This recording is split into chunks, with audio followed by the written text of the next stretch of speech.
Okay, so the first night is never usually that bad in any of the games, so I'll play through.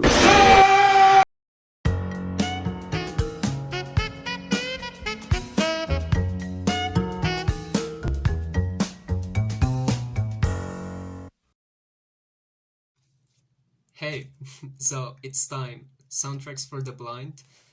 We're finally here. This is the last project from Swans of these early years. After this project, they split up and they had like I think it's 10 years that they didn't have music. Michael Gira continued with his single or his solo projects, but this is the last Swans album from the first era.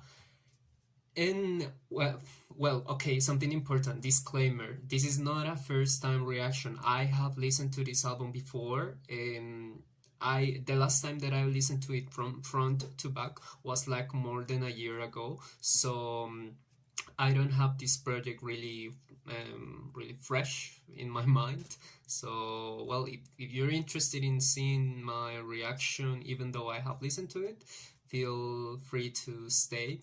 And yeah, maybe you can connect with some of my reactions and some of my comments. Okay, it's time. Let's do it.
Everyone knows that you are fucked up.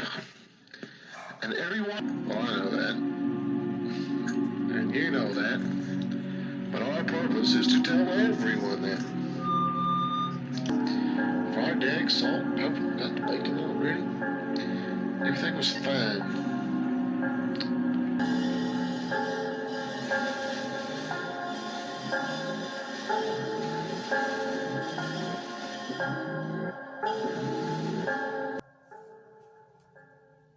Okay, this is a really uncomfortable song, especially with the last spoken part.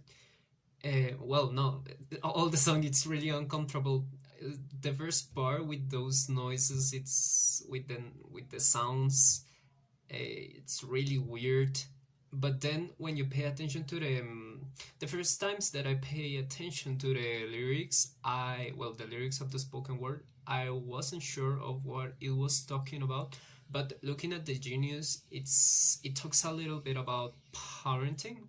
So Having that in mind, you could think that when the title says "I was a prisoner in your skull," it's like this person, this father in this case, it's like a jail. I don't know. It keeps this person, the main character, or Michael Gira, I don't know, keeps him prisoner in his own mind, and doesn't let him grow or be himself because it's dependent. So it's like saying you are not useful if you're not with me, and you cannot do anything good if you're not with me. So it's like this dependent relationship between a father and a son. And okay, Helpless Child. Helpless Child is my one of my favorite Swans songs. It was the first song by them that I really loved. I really fell in love with this song, and I think it's one of the best songs ever made. It's been a long time since I don't listen to it because I need to be like in a good mood, or I don't know, I need to be in the mood to listen to it. So let's do it. I'm ready.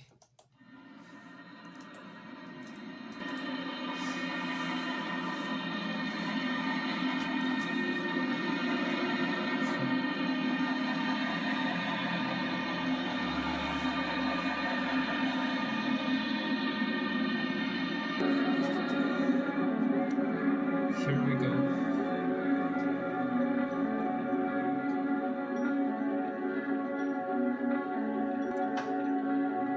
This first section is one of the prettiest things I have ever listened to. It completely gets you into the song.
Helpless Child is a breathtaking song.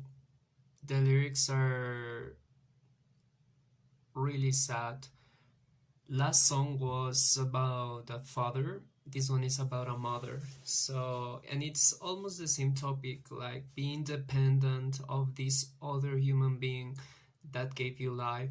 But in this case, the toxic, let's say, toxic relationship or bad relationship between these two beings, it's like clear, and you can feel how, I don't know if desperate, but how Michael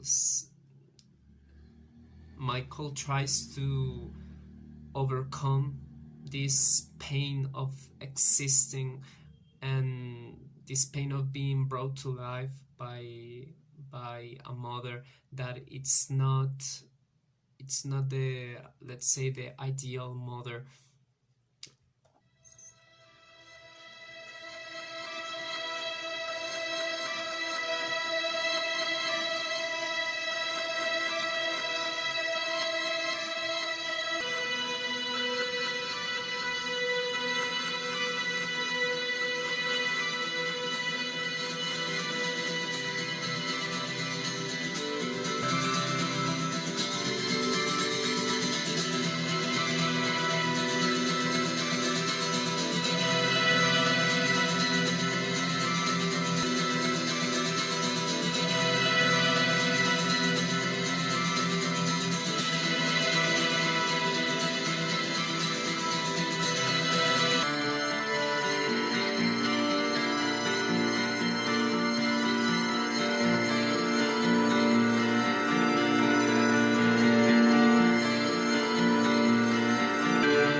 This is one of my favorites in the album. After Helpless Child, this sounds like Hope, because Helpless Child is like a really disturbing and oppressive song, and it also leaves me like depressed and with this weird feeling of despair. But Live Through Me sounds like Hope. I don't know. It's a really pretty instrumental. Let's go with Jump Jump Killers.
Okay, I know a lot of people who don't like this song at all.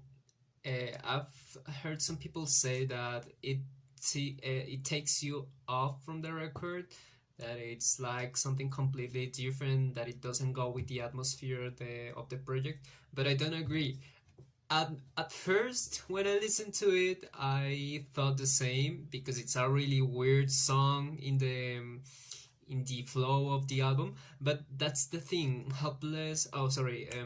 Soundtracks for the Blind doesn't have a flow. Each song is like its own individual monstrosity. I don't know. Some songs are connected, and some ideas you can relate to other ideas, but But yeah, it's a soundtrack. It doesn't have to be like cohesive.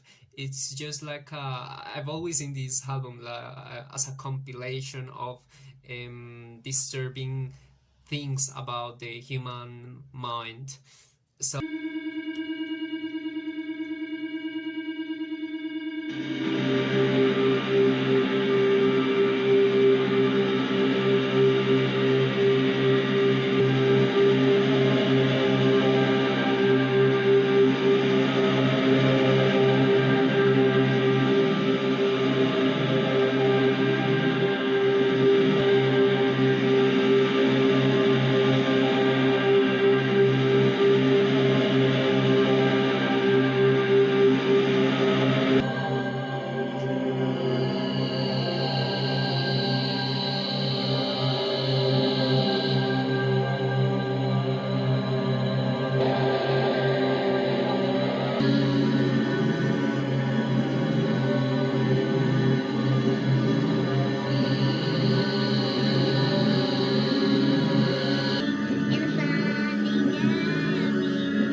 You don't even, ever meet the man or see the man. You have to listen to him grind and say disgusting things, but I suppose this thing, if that's the way you're looking at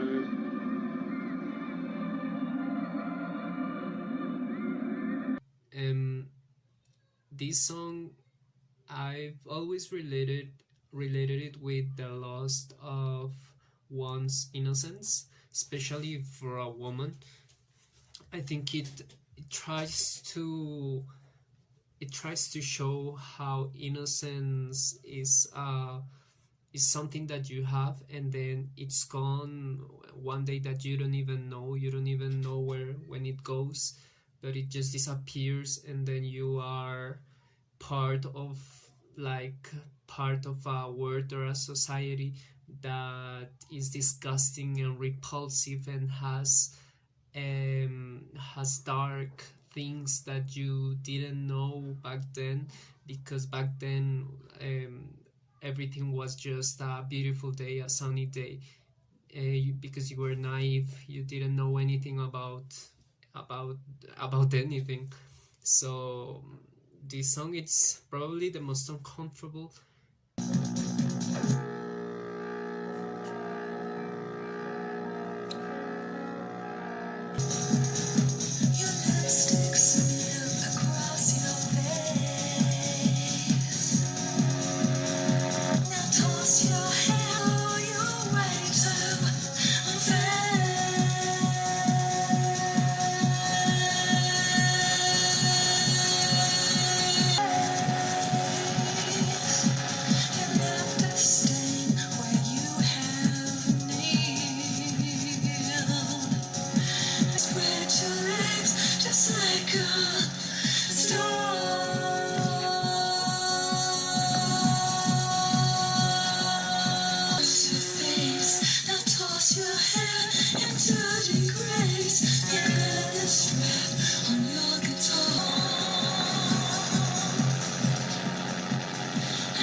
Okay, Volcano is my second favorite after Helpless Child.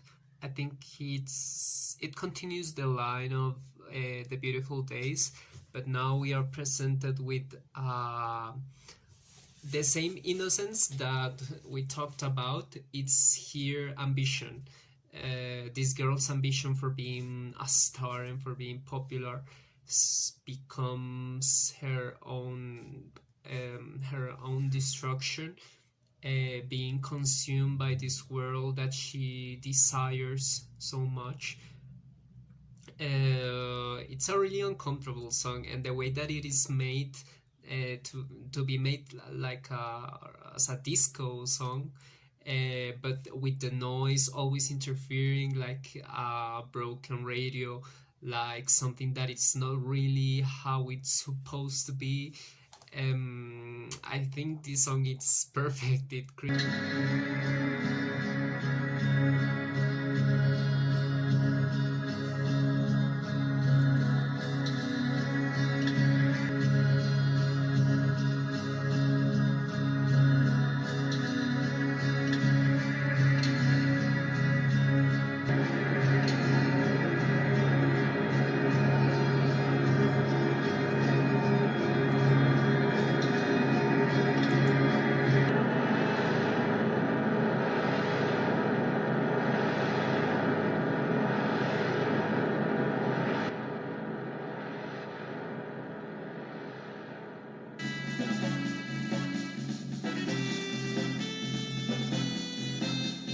Pero no me hagan eso.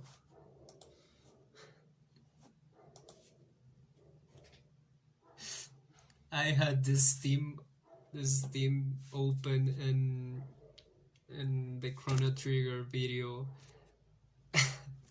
the Chrono Trigger video played. I was so confused. I was like, what the hell? I didn't remember that part. Okay, Mellothump. It's a really simple instrumental here, but something I notice is that it serves a purpose being here in this part of the record, because after Volcano you can be like out of place. You don't really know where the album is going, because it's a completely different song and sound, because Volcano is really special and unique in their discography. But Mellothump takes you back to the drone, to the dark atmosphere of the album with noise and confusing sounds. So I think it serves that purpose. Not my favorite, but well, it's okay. Let's go with All Lined Up.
It's the disease I have, which the right eye is blind, as you know. Retinal detachment started in my left eye, my good eye, which I still have to.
In the yard. You have a headache?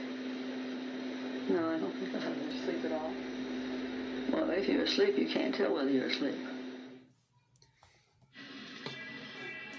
Okay, a lot of things to say here. First, all lined up, it's like a nightmare. It's like I don't know, it seems to be a nightmare, but the way Michael talks about how he feels after seeing these terrible images, it's I feel fine and I feel satisfied.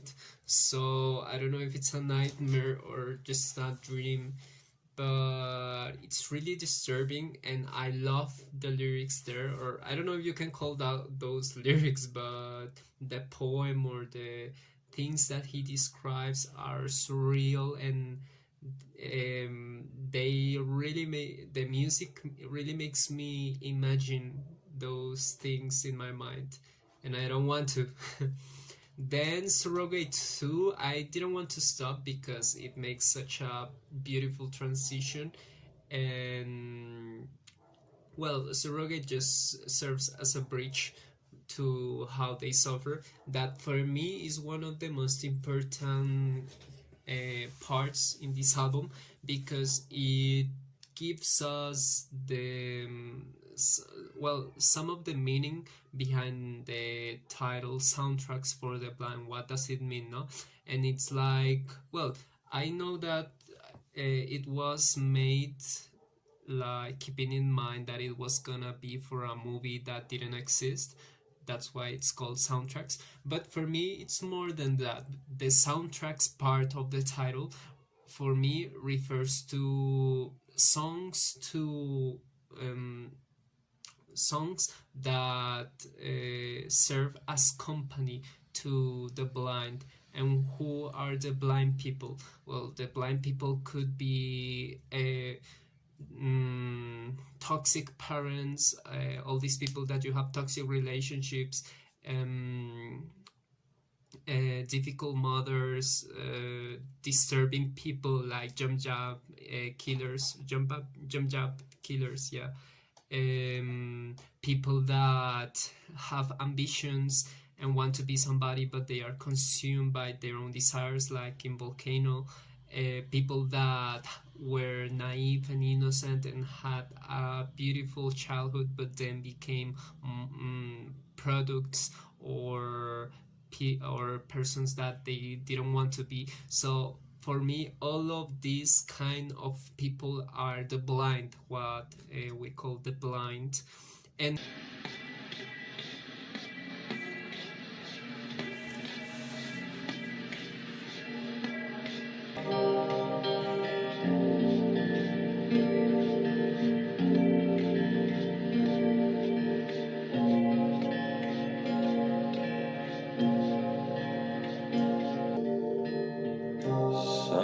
somewhere beneath your pale and tender skin, somewhere cold inside the Arctic wire, we're not alone. All our thoughts are numbered. Watch my skin erupt in a symphony, screaming out your name. Why can't I hide inside? Where will we be then? When all the screaming out your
at the end, it's just a cold place where no one lives.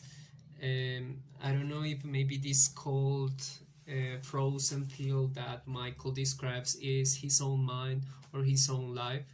But yeah, at the end of all the suffering, what's at the end? Just you screaming, you're screaming out a name, no?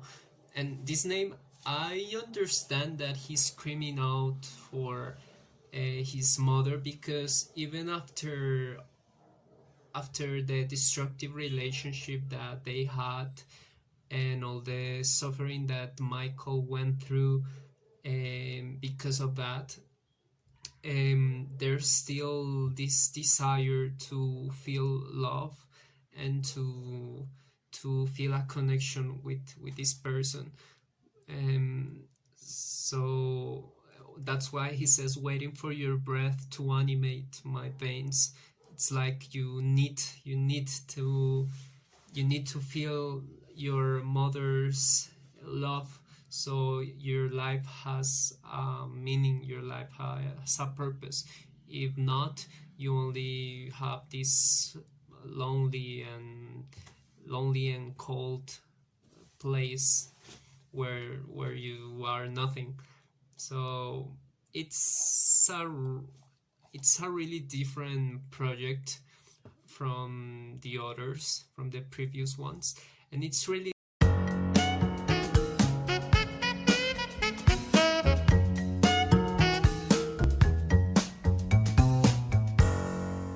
I told you that the audio you're about to listen to is not from a human speaking, but a seal.